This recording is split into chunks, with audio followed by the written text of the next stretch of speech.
Troisième spectacle que nous accueillons pour ces rencontres du Off et ce festival d'Avignon qui vient nous rendre visite ici, dans ce centre commercial. Nous sommes avec Jérém Rache pour ce spectacle Sacrée Famille qu'on retrouve au Cinébox. C'est à 11h45 tous les jours. Salut Jérôme, bienvenue. Salut Ange, bonjour tout le monde, bonjour les auditeurs. Bon, tout ça se passe bien ce festival? Ouais, je suis content. Bah, c'est mon deuxième. Et là, content d'être au Vox. Si on m'avait dit l'an dernier, tu seras au Vox l'an prochain, j'aurais pas cru. Ouais. Donc très content de retrouver Avignon, très content de retrouver l'ambiance festival et de se retrouver au Vox dans cette belle salle. Donc, ouais, c'est vrai que c'est très chouette. Jérém, Sacrée Famille, ouais. on parle de quoi? On parle de votre famille? En fait, ma mère organise une cousinade. Je sais pas si tu vois ce que c'est une cousinade. Oui, bien sûr. Voilà, un gros repas de famille avec 150 personnes auquel j'ai absolument pas envie d'aller. Et du coup, je dresse le portrait des membres de la famille dans ce spectacle. Donc j'incarne 7 personnages bien différents. 7 Ouais, 7. Et bien différents les uns des autres. Et c'est assez...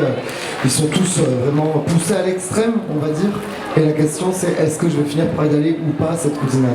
Ah, d'accord, vous présentez en fait la cousinade et à la fin, la question c'est est-ce que je vais retrouver ma famille ou pas? C'est ça. C'est vous qui avez écrit le spectacle? Oui, j'ai écrit le spectacle et j'ai retravaillé le spectacle avec Brigitte Blanc, ma manager. Je suis monté à Paris en résidence au Théâtre Beau-Saint-Martin pendant 3 mois. Qu'on connaît, donc, avril, mai, juin. Et ça s'est hyper bien passé, ça nous a permis vraiment de roder le spectacle avant d'arriver sur Avignon. Ouais. Alors, qui c'est qu'on va pouvoir retrouver dans Sacrée Famille? De qui est composée la famille de Jérém? Alors je présente le socle très proche de la famille de base. Hein. Donc il y a la grand-mère que tout le monde va forcément reconnaître, qui critique un petit peu tout le monde. On a le frère jumeau très excentrique qui va nous parler d'homophobie et de son coming out qu'il a fait à la cousinade précédente. On a le tonton Raymond qui est une pièce rapportée et en même temps un bof qu'on a dans toutes les familles je pense. Ouais, on en a toujours voilà, un qui on a la maman bipolaire un petit peu qui pète un plomb pour rien. On a un prof, puisque dans toutes les familles on a forcément un prof. Voilà, c'est vraiment, je pense que tout le monde peut s'y reconnaître ou reconnaître du moins quelqu'un qu'on connaît. Alors, on est bien d'accord que c'est un seul en scène, c'est ce principe-là. Vous débarquez sur scène et puis vous nous présentez tout au long tous les personnages. Est-ce que vous avez eu un retour de votre propre famille sur ça? Ouais, au début ils ont eu peur parce qu'ils savaient que j'écrivais sur la famille et ils se sont dit mon Dieu mais qu'est-ce qu'il va dire, c'est ça? Qu'est-ce qu'il va dire? Ou alors peut-être pourvu qu'il parle pas de ça? Mais en fait ils se sont dit on va aller voir, on va juger. Et en fait ils ont rigolé parce qu'ils se sont forcément reconnus ou reconnus quelqu'un de la famille. Et ça les a fait marrer parce que il faut rire de tout et je le dis dans mon spectacle en fait, c'est bienveillant. Et même si je les critique, il y a une phrase que disait Coluche qui était pour critiquer les gens il faut les connaître et pour les connaître il faut les aimer. Et donc c'est des gros messages de tolérance et de bienveillance. Ça vous correspond bien ce que vous dites. Vous parliez de Coluche, quel est un petit peu, on a chacun notre modèle artistique. Il y a quelqu'un qui vous a inspiré, qui vous a donné envie de faire ce métier? Alors j'ai beaucoup regardé un petit peu les humoristes bien évidemment partout. Et alors ce qui m'est revenu au tout début, ce qui m'a réellement donné envie de monter sur scène, c'est Larocque et Palmade dans Ils se sont aimés, que j'ai découvert quand j'avais 9-10 ans. Belle référence. J'ai adoré et en fait je jouais constamment, j'avais appris le spectacle par cœur et on le ressortait avec une de mes cousines au Noël, aux anniversaires et tout ça. Et ensuite j'ai découvert Muriel Robin, j'ai découvert De Vos, j'ai découvert Foresti, j'ai découvert Gad Elmaleh et au fur et à mesure j'ai regardé un petit peu Elie Moon, Elie Kakou. Voilà, j'ai vraiment regardé un petit peu de tout pour voir réellement ce que j'avais envie de faire. Et très vite j'ai compris la force que pouvait avoir un personnage.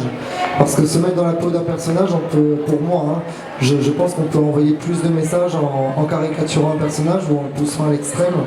Et j'ai commencé le théâtre à 8 ans, donc c'est important dans mon spectacle d'avoir du personnage. Ouais. Parce que j'ai une formation de comédien à la base. Donc, alors, qui dit personnage, alors moi j'ai pas encore vu votre spectacle, mais qui dit personnage dit peut-être des hommes, des femmes, des costumes, et c'est le cas? C'est le cas, ouais. Il y a beaucoup de personnages féminins dans le spectacle. Ah, ouais. J'incarne beaucoup de personnages féminins, et il y a quelques personnages masculins, ouais, et avec du costume, bien évidemment. Avec un changement, une cabine. Un changement, une perruque. Pour un changement rapide. C'est ça, ouais. Perruque, foulard, châle, plein de choses comme ça.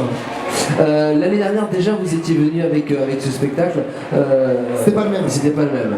D'accord. C'était mon premier spectacle où il n'y avait pas de fil rouge, où c'était juste du personnage.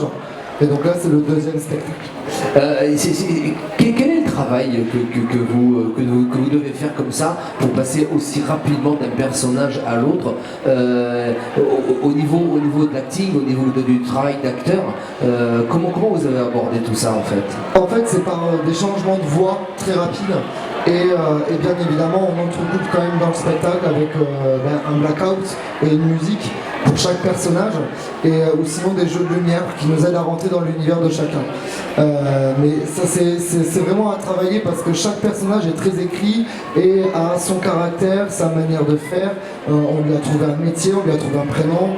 Donc c'est vraiment de l'appropriation, vraiment et de la création de personnages.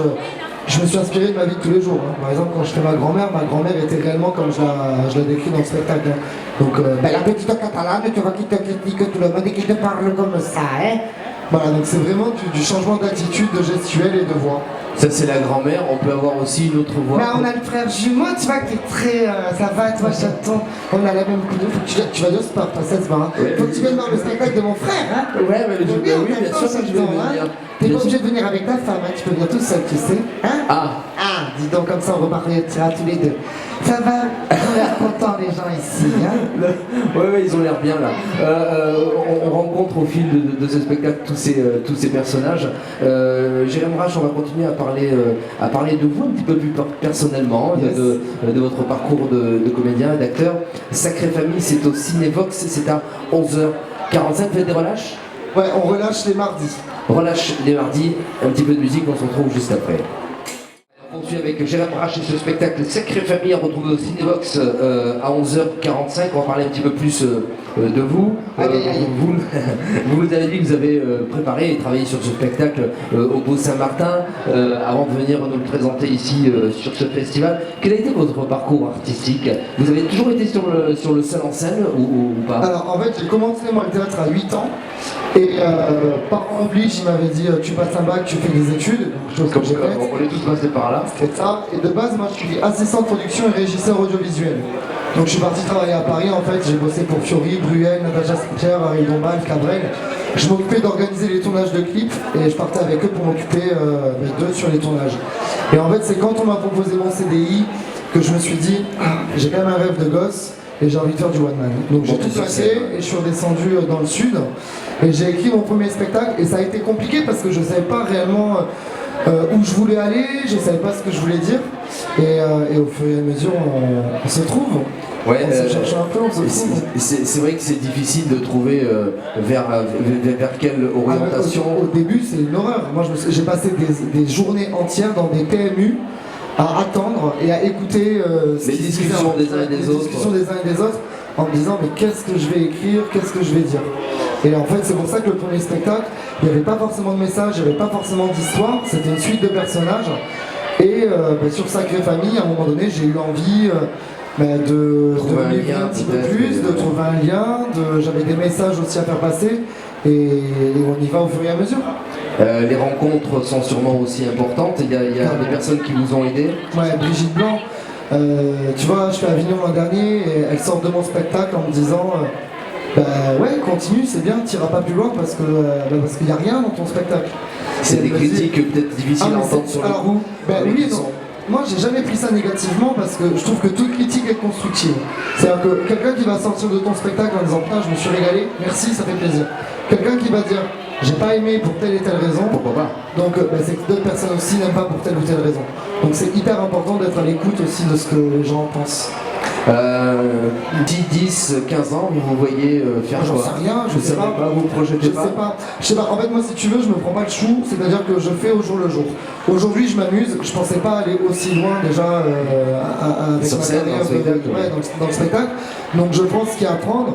Là, je sais qu'on retourne sur Paris juste après Avignon. Je sais qu'on prend en tournée en 2020. Mais maintenant, je sais pas, autant si c'est bête ce que je vais dire, mais tant que je m'amuse, je continue. Le jour où je m'amuse plus, je fais autre chose.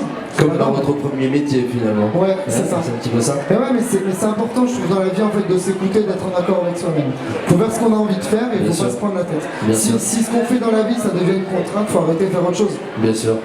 Merci beaucoup Jérém Rache dans ce spectacle Sacrée Famille à retrouver au Cinébox à 11h45 relâche le mardi. Je viens de voir avec grand plaisir. Avec grand plaisir. On va vous souhaiter un super bon festival. Et puis merci d'être là. Merci à toi. Merci, à très vite.